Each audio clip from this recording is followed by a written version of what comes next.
The EU is falling victim to the Euro-viral contagion as Greece fears an exit of the Eurozone.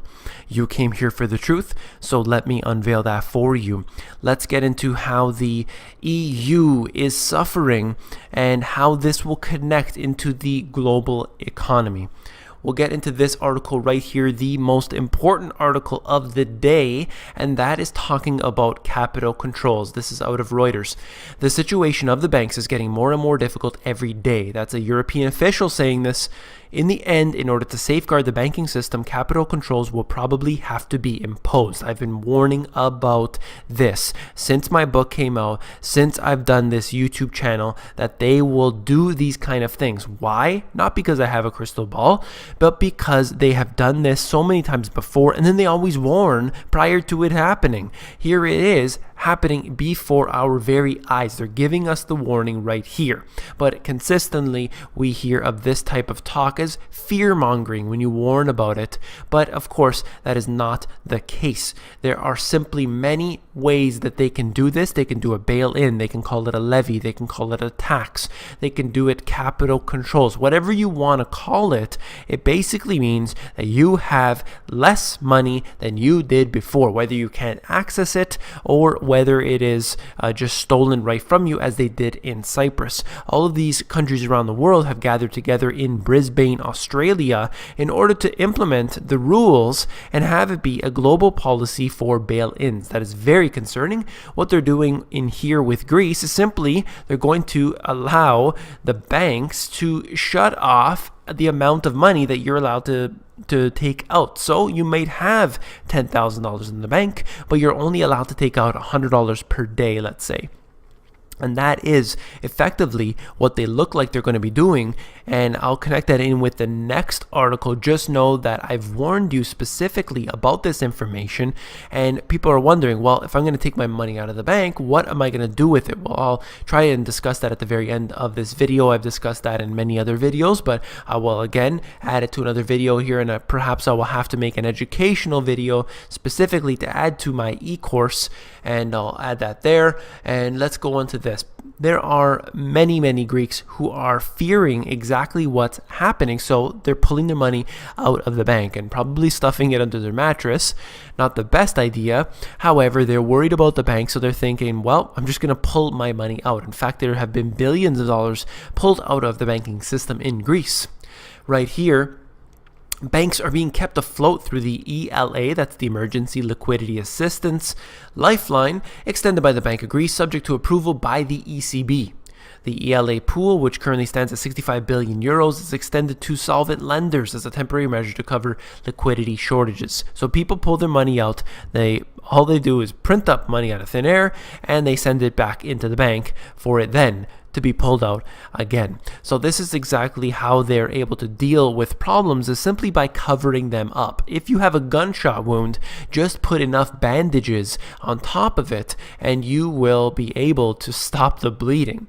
So that's what they're trying to do. It's not working. Obviously, they're not coming to any solutions here, and it is very difficult, admittedly, for the new Greek government to actually make any decisions when you have so much bureaucracy on top of them. When you have the EU making all the decisions for them, they had the Troika basically deciding everything that happens in Greece. But with all this chaos that's going on, with all the fears of a Greece exit, look at the stock market in the US. We're seeing an extremely high rate of increase that is going on right now, and it head to 2100 on the S&P. Can you believe it? And of course, nothing that goes wrong ever seems to affect the stock market. Why? Because it's being pushed up artificially. People are actually concerned about this in the world, but the stock market keeps rising, so who cares? This is all that happens. Now let's connect it in with the next chart right here, and you could see mission accomplished. This is the S&P 500, and you're looking at how the market declines on a day, and then the very next day they recover their losses. There are many reasons why this is occurring, but even with all of the bad news out of Greece, they simply look for any little sliver of good news, and that's enough to make the market rise, because the market is desperate to increase. There are always hedge fund managers of any type, and traders, of course, looking for ways to make money today, not over the next week or over the next month. They're looking to make money before the market close. And that's what happens right here. This is one very good example. This is another chart, and of course it's not labeled for a reason, but essentially this right here, the blue line is the PE ratios from the tech stocks, and then the red line is actually from the energy market, and you can see the blue line went skyrocketing high approximately the year 2000 with the tech stocks boom. And now it's down to about 16, 17 there. And you could see just recently the PE ratios have skyrocketed in energy. So we're seeing something that's very, very unnatural that is occurring. And this is just some information I wanted to share with you, that PE ratios are way out of whack in the energy sector right now. I'll talk to you briefly about in my book about PE ratios, just in case you aren't aware. The average PE ratio since 1871, as compiled by economist Robert Shiller, is about 16. During the tech boom, on average, it was double to triple that number. Many stocks even had PE ratios that were closing in on 100. It's important to note that an unusually high PE ratio can be an indicator of a bubble. Now, what's happened with the energy sector is something that is very brief, okay? It's not necessarily that this has been going on for the past 6 months or a year. This is just recently with all the chaos that is happening with oil. Now, we need to understand that these are more indicators for us to look at. That's why I'm bringing it to you here. We don't necessarily just follow one indicator like a PE ratio and be able to determine a bubble necessarily. We need to use that along with the hundreds of other indicators and see where everything is going. So look at this right here, where Warren Buffett, Berkshire Hathaway exited a $3.7 billion investment in ExxonMobil amid a slump in oil prices. Now, this is out of Bloomberg here. And what's interesting about this to me is that Warren Buffett and Berkshire Hathaway, they do not buy or sell stocks very often. They're methodical. They're very slow at this. Could this mean, and I'm just suggesting, could this mean that we are headed for a deeper decline in the price of oil? I'm not too sure. However, this is very interesting because we know that Warren Buffett is going to know when the crashes are going to occur, and we will have to see where this goes. The whole energy sector obviously is now traded in completely different circumstances that were only a year ago. That is very telling.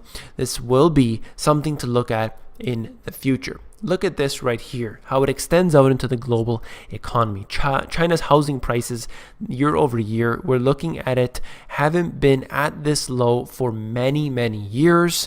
And we will see how bad it can actually get when, even though you have the most massive public works project that has ever taken place in the history of man, and it is still not keeping the economy going. Why? Because real investment all around the world is declining.